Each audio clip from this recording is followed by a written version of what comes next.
Yummy, yummy, ma.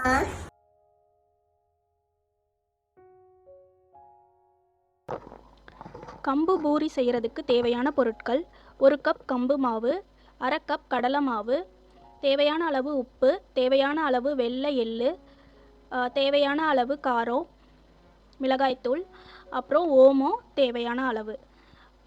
Puri பொரிக்கிறதுக்கு எண்ணெய் தேவையான அளவு. நம்ம கம்பு மாவையும் கடலை மாவையும் தனியாக சலிச்சு எடுத்துக்கலாம். கம்பில் வந்து இரும்புச்சத்து, கால்சியம், அப்புறம் விட்டமின் B11 இது மாதிரி நிறைய சத்து இருக்குது. இது வந்து குழந்தைங்களுக்கு நம்ம இட்லியாவோ தோசையாவோ இல்லை களியாவோ அது மாதிரியெல்லாம் செஞ்சு கொடுக்கலாம். ஸோ அந்த மாதிரி சாப்பிடாத குழந்தைங்களுக்கு இது மாதிரி பூரியும் செஞ்சு கொடுக்கலாம். சலிச்ச மாவோட நம்ம மிளகாய்த்தூள், எள்ளு, அப்புறம் உப்பு, ஓமம் எல்லாத்தையும் சேர்த்து நம்ம வந்து கொஞ்சம் கொஞ்சமாக தண்ணி விட்டு பிசைஞ்சிக்கலாம். இது வந்து ரொம்பமாக தண்ணி எடுக்காது, கொஞ்சமாக தண்ணி இருந்தாலே போதும். அதனால் நீங்கள் கொஞ்சம் கொஞ்சமாக தண்ணி விட்டு பிசைஞ்சிங்கன்னா கரெக்டாக இருக்கும். இது நமக்கு கோதுமை மாவு மாதிரி ரொம்ப கெட்டியாக இருக்காது. இது பூரி செய்யும் போதும் கொஞ்சம் பொறுமையாக செய்யணும், இல்லைன்னா அது வந்து பிரேக் ஆகிடும். கம்பு ப்ரெக்னென்ட் லேடிஸ்க்கு ரெட் பிளட் செல்ஸோட கவுண்ட்டை அதிகம் பண்ணுறதுக்கும் பால் சுரக்கிறது அதிகம் பண்ணுறதுக்கும் ஹெல்ப் பண்ணும்.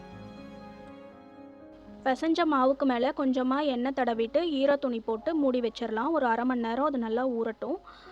அப்போ அந்த நம்ம போட்ட ஃப்ளேவர்ஸ் எல்லாமே அதில் நல்லா இறங்கி நமக்கு திரட்டுறதுக்கு ஈஸியாக வரும். கையில் கொஞ்சமாக எண்ணெய் தடவிட்டு நம்ம பூரி கட்டை இருக்குங்க இல்லைங்களா, அதில் வந்து நம்ம ஏதாவது காகிதம் வச்சுட்டிங்கன்னா நமக்கு வந்து பூரி எடுக்கிறதுக்கு ஈஸியாக வரும், இல்லைன்னா கொஞ்சம் கஷ்டமாக இருக்கும்.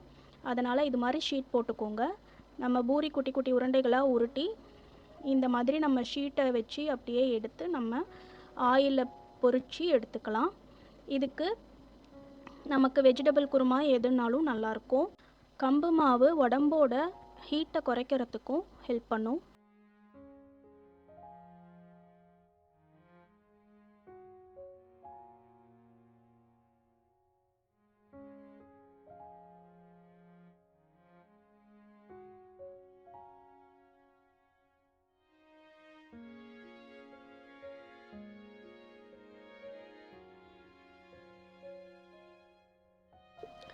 கம்பு பூரி ரெடி.